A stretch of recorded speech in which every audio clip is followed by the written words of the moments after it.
on YouTube.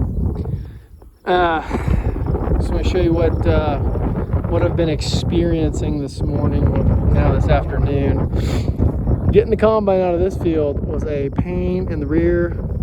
For whatever reason, it's still super swampy over there. I came out, walked through here, felt like it was pretty good. And this is what's happened. Every attempt, there, over there, it keeps getting stuck. So kind of been a blessing in disguise. I found I've got a leak under the header, which I'll take it down there and show you guys, but there's some grain. Oh yeah, that's pretty decent amount for a little bit of cut, I think, to be honest with you. But what do I know? This is my first time. It looks better than the last field, that's for sure. So I bought this combine, and no disrespect to the guys I bought this thing from, they did a lot of Jimmy Jank patch jobs. Now look, I'm the author of patch jobs, okay? I understand what getting by is, and that's just for a season. I do plan on replacing this. So I understand you got to do what you got to do to get through a situation. But these guys, I had to fix a lot of stuff that they did, but there is a really horrible, and I'm not crawling under there again, but there's a really horrible patch job up under here where I think it's called the feeder housing. It's where everything comes into the combine, where it grabs it, pulls it in before it starts thrashing it and stuff. You can see that puddle, right? You know what? See that puddle of seeds right there? That's their patch job. I watched it fall out because I noticed I kept getting stuck, and I was seeing these piles of seed.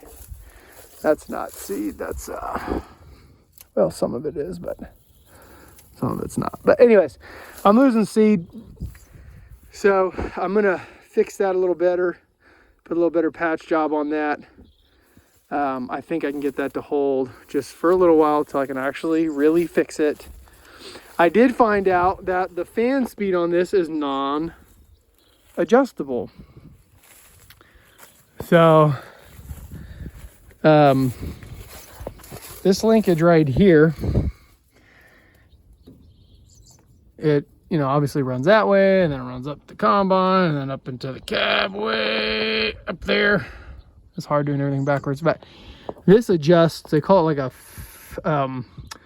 a clutch door, and so there's a door in there that you operate one way or the other, and that will allow more air to flow through or less air to flow through. I did not adjust it because I talked to some people, and the dealership said that it was where it's supposed to be.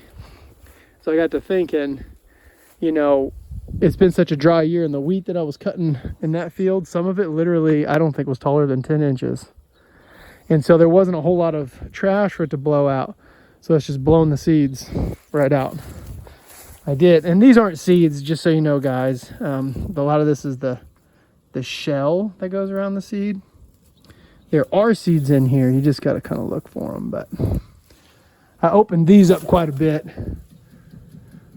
And then there's another set under here that I opened up quite a bit.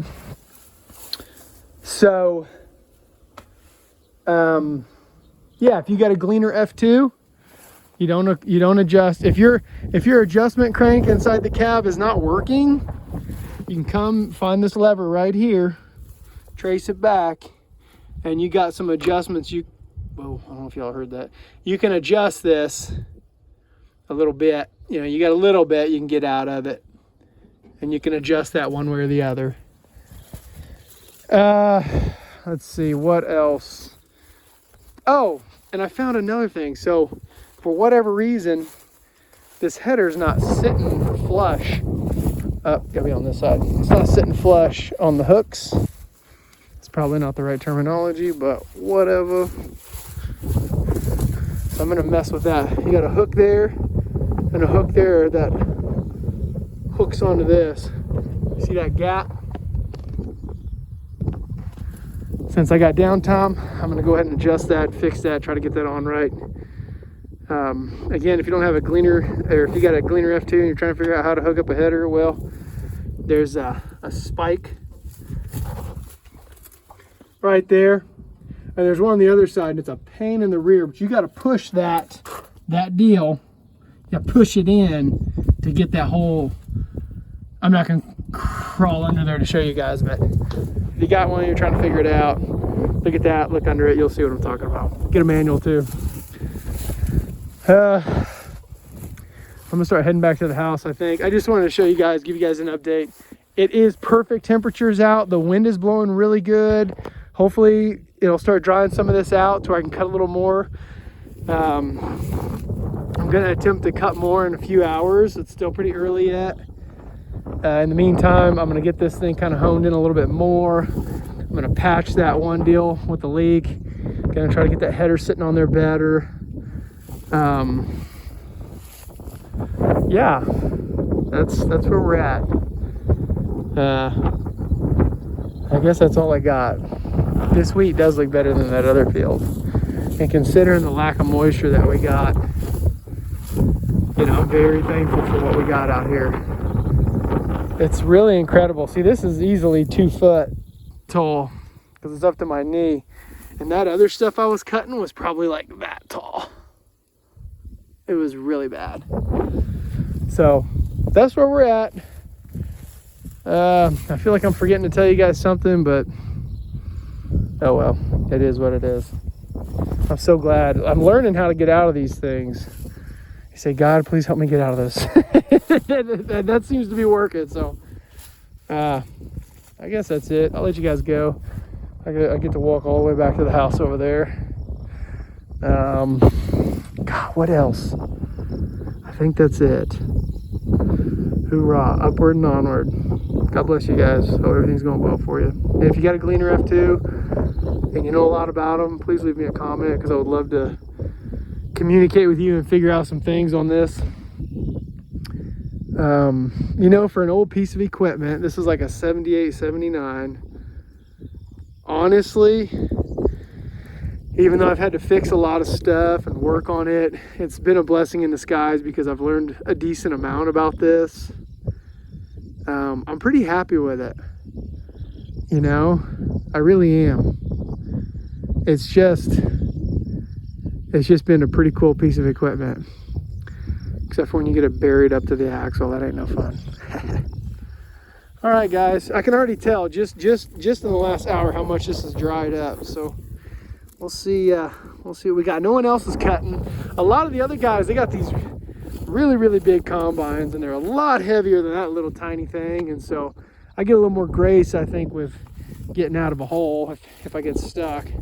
The other guy's got the much bigger equipment, and you know, that weighs a whole lot more. Like, this was a pretty deep hole right here. That was pretty deep. I'll show you how deep that is. So halfway up my thigh. That's pretty deep. I hate getting stuck. I did get a hold of a really cool disc a friend of mine sold me. It's a crust buster, and I'm gonna have to work all this stuff shut. So guys, we'll talk at you later. I'm gonna head back to the house, and upward and onward. Take care. God bless. I hope everything is going good for you guys. Verse of the day, Philippians chapter 4, verse 6 and 7. I'm pretty sure I've said that one before on here. It's amazing. It's an amazing verse. It moved mountains for me in my life. Take care, guys.